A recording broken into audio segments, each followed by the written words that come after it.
ज्ञान विराग नयन गुणगारी। एक ज्ञान का एक वैराग्य का, तो दो तो रामायण में है और बाबा के पास 3 नेत्र हैं। इसका संकेत क्या है? हमारे यहाँ नेत्र पर कई बार चर्चा हुई। गुरु शुक्राचार्य जी का नेत्र भगवान ने खोल दिया। क्यों? 2 नेत्र हैं, ज्ञान वैराग्य। इतना बड़ा पंडाल लगा था, यज्ञ हो रहा था और भगवान आ गए, छत्रम सगंधम सजलम कमंडलम, और तो कोई पहचाना नहीं कि भगवान है। लेकिन शुक्राचार्य गुरु जी पे ज्ञान की दृष्टि है तो वो तुरंत जान गए और उन्होंने अपने चेले से कहा कि ये कोई साधारण नहीं है, ऐसे वैरोचन साक्षात भगवान विष्णु वैरोचन बनी, ये तो नारायण तुम्हारे द्वारे खड़े हैं, इसलिए इन्हें देना नहीं। तो ज्ञान की दृष्टि से भगवान को पहचान तो लिया, लेकिन उनके चरणों में समर्पण तो नहीं किया। तो ऐसा ज्ञान किस काम का कि परमात्मा को पहचान भी ले और फिर उनके चरणों में वैराग्य न हो। गुरु जी का धर्म था कि चेले को डांट के कहते कि जब परमात्मा ही द्वारे खड़ा है तो सब कुछ इन्हें दे दो, इन्हीं का तो दिया हुआ है। सो तो सलाह दी गई तो भगवान बोले कि उस ज्ञान की दृष्टि को फोड़ देना ही ठीक है, जो ज्ञान तो हो लेकिन भगवान के चरणों में समर्पण न हो। ऐसा ज्ञान किस काम का? कहीं तो वो बुद्धि झुके तो भगवान ने उस नेत्र को फोड़ दिया। ठीक है, तो इसका मतलब यहां भी समझ में आता है ज्ञान विराग नयन गुणगारी। ज्ञान किसको बोलते हैं? लिखी हुई, पढ़ी हुई, कही हुई, सुनी हुई बात को ज्ञान नहीं बोलते, ये नहीं बोलते। समझ लेना, पहले हम आपको यही क्लियर कर देते हैं कि ज्ञान कहते किसे हैं। एक बार बोल लो, जो स्टूडेंट्स हैं, जो बच्चे हैं, कंपटीशन में बैठते हैं, वो चाहे तो इसको नोट कर सकते हैं, कभी पूछा भी जाए तो आप लिख सकते हो। ज्ञान किसे कहते हैं, मैं उसकी आपको पूरी की पूरी व्याख्या करके दे देता हूं, है ना? सुन लीजिए, बोलो। ज्ञान वह है जो देश काल परिस्थिति की सीमा में बंधा हो। ज्ञान 3 कंडीशन को कभी फॉलो नहीं करता है। देश काल परिस्थिति की सीमा का फाउंडेशन ज्ञान में कभी नहीं होता। ज्ञान का देवता केवल सूर्य को माना गया। सूर्य में देश नहीं है, काल नहीं है, परिस्थिति नहीं है। सूर्य की किरणें पाकिस्तान में भी गिरेगी, हिंदुस्तान में भी गिरेगी, तो देश नहीं है, वहां काल नहीं है। सूर्य कलयुग में भी रहेगा, सतयुग में भी रहेगा। परिस्थिति नहीं है, सूर्य की किरणें निकल आई, आप यज्ञ करो, भागवत करो और आपकी मन हो तो जुआ खेलो। ये तो नहीं कि जहां जुआ खेलो वहां रोशनी कम होगा। तो ज्ञान उसी का नाम है, अपने अनुभव की अनुभूति को ज्ञान बोलते हैं। तो बाबा कहते हैं कि मेरे पास में ज्ञान है। क्यों? मैं सुनी लिखी पढ़ी बात नहीं कह रहा हूं, मैं अनुभव की अनुभूति को अभिव्यक्त कर रहा हूं। ये भोले बाबा के अनुभव की अनुभूति की अभिव्यक्ति है, इसी को बोलते हैं ज्ञान। क्या है वो चौपाई बोल दीजिए आप लोग। उमा कहे हूं मैं अनुभव अपना, सुनी पढ़ी नहीं, अनुभव। क्या? सतहरि भजन जगत ब्रह्म सत्यम जगत मिथ्या, ये मेरा अनुभव है। ये है ज्ञान का नेत्र। और वैराग्य का नेत्र क्या है? वैराग्य का नेत्र विगता रागा विरागा। तो ये कब विगत राग हो गए? बोले जावते ही सतीय जाहि तनु प्यारा, तब ते ही शिव मन भयो विरागा। ये रहा वैराग्य का नेत्र। और अब तीसरा नेत्र कौन है? तीसरा नेत्र है भक्ति का नेत्र। तो अगर किसी व्यक्ति को ज्ञान के द्वारा परमात्मा की उपलब्धि मिल जाए, भगवान उसको उपलब्ध हो जाए, तो बोलो फिर क्या बारा फेरेगा, फिर क्या घंटी बजाएगा? नहीं करेगा। लेकिन बाबा की कंडीशन साफ है, ज्ञान भी है, वैराग्य भी है, लेकिन भक्ति आज तक बंद नहीं है, माला फिर भी चल रहा है। तुम पुनि राम राम दिन राती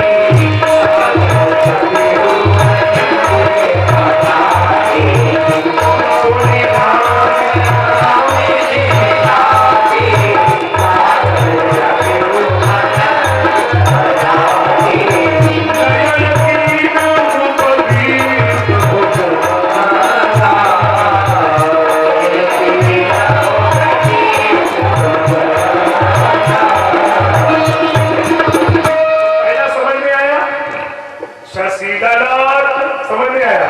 सुंदर सिर गंगा, दोनों समझ में आया? नयन की उपवीत भुजंगा। रामायण में 3 बार जनेऊ की चर्चा है। हमारे यहाँ पहले क्षत्रियों के यहाँ यज्ञोपवीत का विधान था। पंडाल में शायद 2-4 क्षत्रिय भी बैठे होंगे।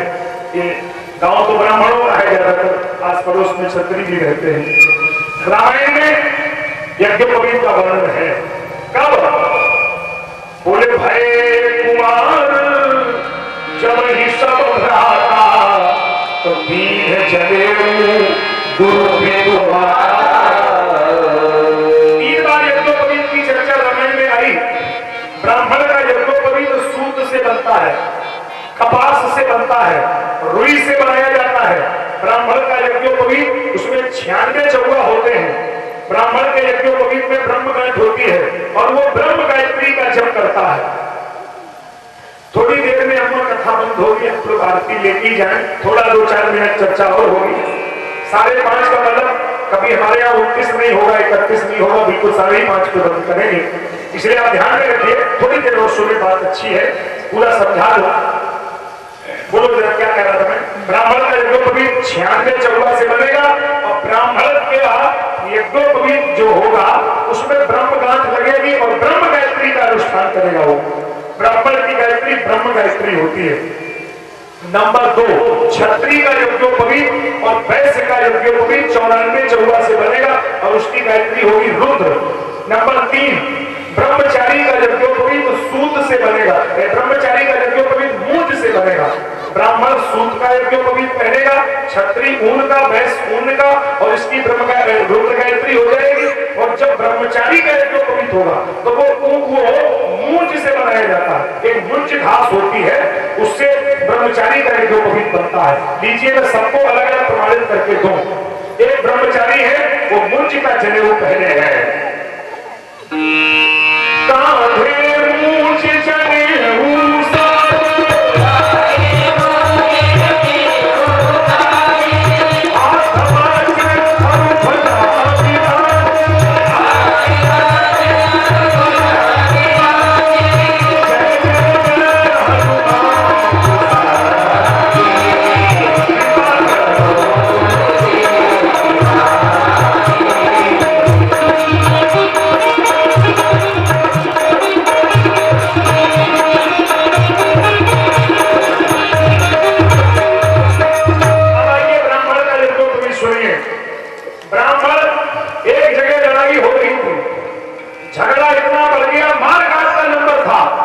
जनेऊ ने लड़ाई को रोक दिया। सुन लीजिए कहां हो रही थी।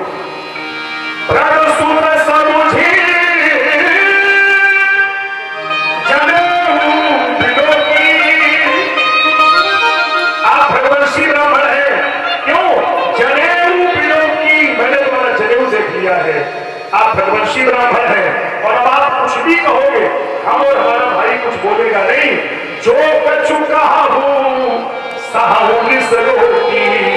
गुस्सा भी आएगा तो शांत हो जाएंगे, क्योंकि हम क्षत्रिय हैं। हमारे वंश की मर्यादा है कि सुर महिषुर हरिजन अरुगाई, हमारे कुल इन पैन सुराई।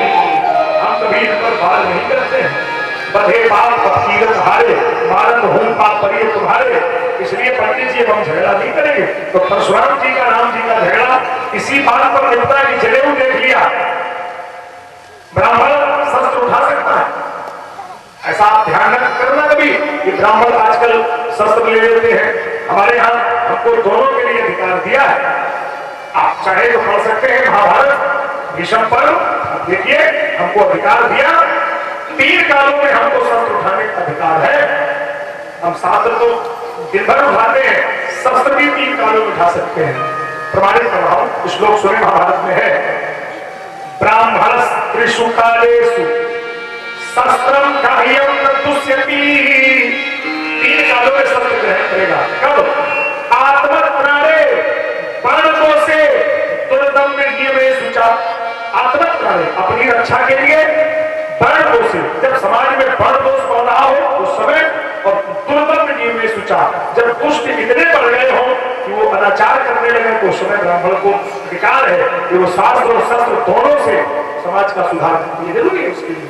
वो केवल उसी में रहेगा। इसलिए यहाँ चर्चा हो रही थी नयन तीर उपवीत भुजंगा, ब्राह्मण का यज्ञोपवीत तय हो गया, क्षत्रिय का तय, वैश्य का तय, ब्रह्मचारी का तय। एक नई बात इसमें आ गई, उपवीत भुजंगा। बाबा जो जनेऊ पहने हैं वो काहे का है? उपवीत भुजंगा, वो सर्पों का जनेऊ है। तो माता, अब ये पूरे 4 घंटे की कथा में सबसे अहम बात ये है जो हम आपको सुनाने जा रहे हैं। अम्मा मैना चली गई वापस। क्यों? भोले बाबा का कहना है कि वो हमारा अपमान नहीं किया, तो लोटा फेंक दिया, ये तो मानो गंगा जी का सम्मान, दीपक बुझ गया, चंद्रमा का सम्मान, लेकिन घर चली गई वापस। इसका कारण क्या है? तुम्हारा अपमान नहीं है? बाबा ने कहा नहीं, उन्होंने जीवन में पहली बार एक दूल्हा देखा है। आज तक जितने घरों में बेटियां जन्मी उनके घर में दूल्हा आएगा। बेटी का जन्म होगा तो दामाद जरूर आएगा, बेटी का हाथ पकड़ेगा, मंडप से अपने घर ले जाएगा। एक दिन वो बेटा, वो दामाद काल के भाग में चला जाएगा, बेटी विधवा हो जाएगी। तो मेरी सास माता ने एक निर्णय लिया कि हमारे जैसा दामाद दुनिया में किसी को नहीं मिल सकता। क्यों?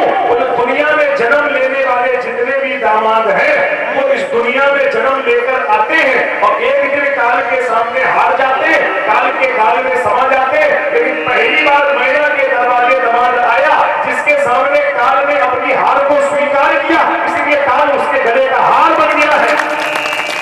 जिसने काल को हरा दिया है, ये पहली बार खेल हुआ। तो जिसने काल को हराया हो, आखिर उसका नाम क्या है? कोई काल को हराने वाला कोई ऐरा गहरा आदमी नहीं होगा। काल को हराने वाला का मतलब महाकाल, इसलिए इनका नाम है महाकाल।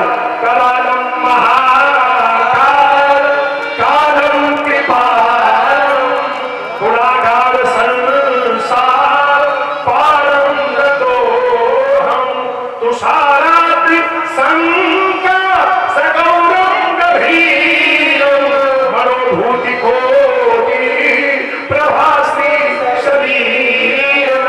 ओम नमः शिवाय, ओम नमः शिवाय।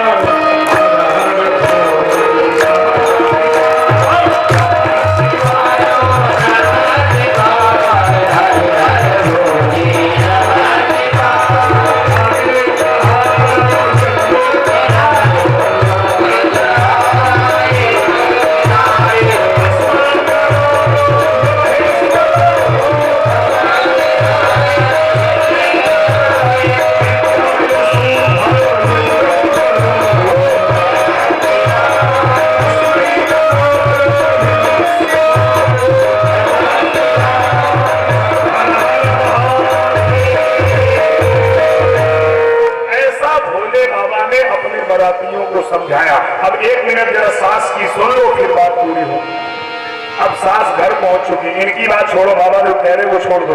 अब सास की भी तो सुनो कि घरे क्यों चली आई। मैना अम्मा घरे पहुंची, लली पार्वती हिया बैठो, रोना नहीं, हिया बैठो, तुम रोना नहीं बेटी, क्या हुआ? अरे क्या बताया, ब्रह्मा जी को शर्म नहीं लगी है? तुम्हें सुंदर क्यों बनाया ब्रह्मा जी ने? तो गलती कौन सी गलती हुई? जब तुम्हें सुंदर बनाया था तो तुम्हारे लिए ये बौरा पर बचना चाहिए। इतनी गुस्सा सकीन पर बौरा, तुम ही सुंदरता, जिस दादा ने तुम्हें सुंदर बनाया और तुम्हें ये बौरा पर तुम्हारे लिए रचा, बिटिया जानती हो क्या होगा? जो फल चाहिए सुंदर ही सो, बस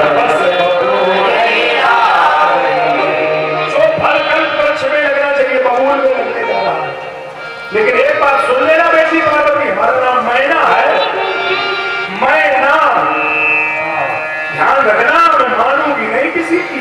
तो क्या करोगी अम्मा? बोली तुम सहित